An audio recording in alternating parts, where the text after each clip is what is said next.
Hey there, good morning, good afternoon. Welcome back to the Absolutely Studying Podcast, your go-to destination for all things academic success and personal growth. I'm Terrell, and I am thrilled to be here with you today because today we are jumping into a topic that is vital for your really back to school hustle and bustle success. This episode is all about mastering the back to school schedule and time blocking for success. Now I know what you're thinking. Back to school can be a whirlwind of assignments and classes and extracurricular activities. And who can forget just gallons and gallons and countless cups of coffee. But don't worry, because today we're going to uncover the essential tool that is time blocking and how it can transform your daily routine. As you do gear up for this back to school season, it does become crystal clear that time is both an ally and an adversary, and you're going to be playing this balancing game with your life and your schedule and your priorities all year. But don't worry, because I've got your back. So grab your favorite snack, curl up in a cozy spot, and let's just dive into this episode.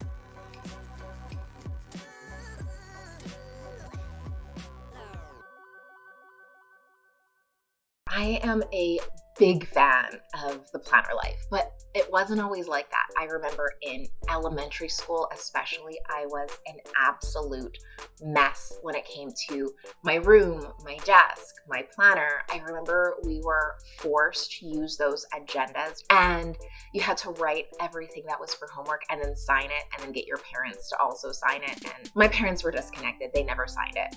And I was always in trouble for that. But I did not really appreciate how well organized and convenient a planner or agenda could be. And now after returning to school and now running my own business, I have a completely just wildly new view. I am very much a enjoyer of the planner life and the planner aesthetics. I follow on Instagram all of the planner stories, and that is one of my top go-tos when I'm looking to reward myself or give myself a treat, because I just love stationery. I love everything aesthetic. So for me, being able to enjoy the planning process and also the materials and being able to spoil and indulge myself in that is top tier. But you may not be there. You may not care about what kind of pens you use. You may not, care about planners. And so you don't necessarily have to use a physical planner. Using a digital planner to time block is also going to be super helpful. But having a way to track and allot your time and keep tabs of all of your obligations, all of your classes, all of your assignments and reading is going to be essential. Time blocking is essentially when you look at your day as a series of allotted times. You're actually going to go through and you're going to chunk your time throughout the day. So you're going to allot, for example, 1 hour for recording a podcast. You're going to take apart and allot 30 minutes for reading. You have an hour and a half for class plus the commute. So it's actually breaking your day into discrete chunks of time and allotting a task or an obligation or a responsibility to that time. I like to use Google Calendar because then I can sync it across my laptop, my phone, all of my devices, and set alarms to trigger me to disengage from one task and then set up and start the other one. Sometimes I'll give myself a 5-minute warning or a 10-minute warning, or if it's actually leaving location A and going to university, I would give myself about an hour and a half warning so that I could get ready and actually leave. So that is time blocking, and that's going to help you immensely. One of the big things about time blocking is that it allows you to see the discrete pieces of your day so that you're not overcommitting yourself. You know how long it's going to take to do these things. It's going to either take you a 15-minute block or an hour block, and you can set aside the time intentionally to actually get those items done. That's going to help you to plan the flow of your day and not overbook yourself, because if there is no more time in your day. There are no more tasks you can add. And so it's a lot easier to be realistic about the commitments you make in a particular day and week than it is when you are just writing a to-do list. When you do have these discrete points in your day, it's also much easier for you to balance your day. It's easier for you to chunk similar tasks together so that you are doing the same thing with fewer setups. For example, if you are going to study, it's much easier to study for several hours and set up once and go through several different topics than it is to have 20 minutes here and there spread out across the day of setting up your books, collecting all of your material, and that way you just have the one setup and cleanup. It also gives you the opportunity to employ techniques like the Pomodoro method that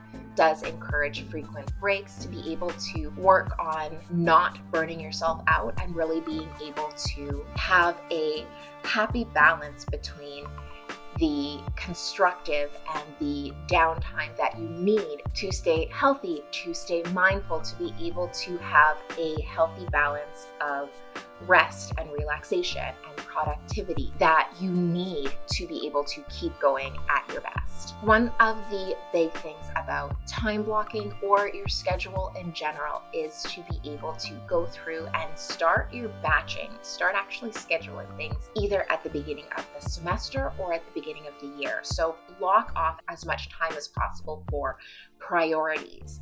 Your class schedule on the first day of class, make sure to block off for the whole semester with reminders, all of the class time you're going to spend. You can block off, if you have a regular schedule at work, block those days off too, your work time. If you have obligations like you are on a team and you know that you have regular practice and games, block all of that time off in your schedule, in your calendar, right as soon as you get the schedule, so that when you are planning out your days and those smaller discrete tasks that you have to tackle, you are able to make sure that you can see how much time and that you don't have to constantly go through the mental work, the emotional work of remembering that you have this class here and this class here and this class here. It's already blocked off for the whole semester. That's a commitment. It's not going to change. And that way you can go through and mix up the rest of your time with studying, with hobbies, with social commitments, and make sure that you are including those lighter things like the hobbies, the self-care, the social commitments, because they are so important to being able to keep yourself, your mindset, your emotions fed and a balanced life so that you're not just getting overwhelmed and stressed at the slightest disruption to your schedule because you are so packed full of productive things and studying that you are not taking even a moment out to just rest and breathe and be. Now, when you are going through and you are time blocking the minutia of the days and the weeks, make sure that you are setting realistic time frames. So for example, if you are setting aside only 15 minutes to get ready in the morning, is that realistic? For some people it is. Some people wake up, they brush their teeth, they run a comb through their hair, and they're out the door. Other people like to wake up and just be for a minute. They like to check their social media. They like to take the time to shower and put on makeup and get ready. And neither is right or wrong. You are going to do what you need to do in the morning, but being able to set aside the time for your morning routine, for your evening routine, are so important. Being able to have the time you need to do what you need to do and not feel rushed by yourself and the pressure of the obligations you've scheduled is going to be a huge indicator of how much stress you carry, anxiety you carry, and burnout that you experience. So when you are time blocking, always err on more time than less, because that's going to help you to not feel pressured to rush through a job. Being able to focus and take your time and do it properly and not multitask the first time is going to help you finish that task with a higher quality of competence and a higher quality of result That way you're not going to go through and second guess if you unplugged the toaster or if you turned off the element of the stove. It's going to be able to make you feel more confident in the job you did. And then you can let go of that task when you are done with it and move on to the next one with confidence. And as you practice time blocking, you will get better and better and better at guessing and estimating how much time you need to do a task. And as you get better, you're able to conserve more time. So this is very much an experimental game. Give yourself a little bit of extra time. For example, I like to set aside 30 minutes for emails in the morning, and then I wake up, and if I don't have that many emails, I feel great because I'm done the task early. Whereas if I set myself 15 minutes and my inboxes are full for whatever reason, because it's the beginning of the month and everybody's got questions, I feel really, really pressured that I'm not going to be able to respond to those emails in a thorough and confident manner. And I'm going to be worried that I missed somebody or I forgot to check an email. And that is going to weigh on me, cause me anxiety, cause me stress, and it's going to make me want to go back into the emails, but I've already moved on with my day. And then I'm worried that I'm not going to get to somebody and they're going to have a pending question for days. That is me and my anxiety. You can see just by having the extra time, it solves all of that. And I can do an extra task, I can fit something extra in, or I can get a jump start on the next activity because I do have that extra time. When you leave this extra time, you also have that extra flexibility. If you finish a task 5 or 10 minutes early and you're able to get a jump start on the next task, that effect can snowball. You start saving up all of this extra time, and it really relieves a lot of pressure because you're doing things proactively. You're getting a jump start on the next task rather than trying to constantly keep up and chase the end result. That also is really helpful when unexpected things pop up. So if all of a sudden you get an email or you get a notification that you completely forgot about something, because we're all human, it's gonna happen, and you have to tackle that task, now you have the energy and the brain space to go ahead and actually tackle that. Or if you get sick and it ends up that you have to take some time off, then you are not worried so much about how you are constantly frantically trying to keep up because you have that extra cushion. So being able to have the flexibility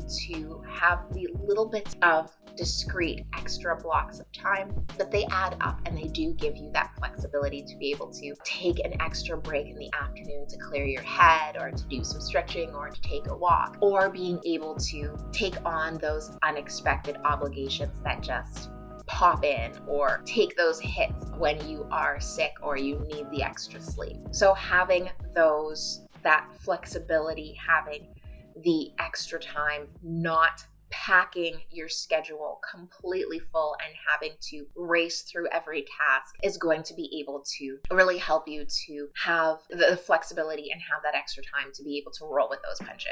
So here is my challenge to you. Try blocking your next week. Even if you have to sit down, and I like to spend the first 15 minutes of my day rearranging that day for that schedule and sometimes moving some things between days, but try blocking off just in your calendar or in your agenda all of your obligations, all of your to-dos, your morning routine, your afternoon routine.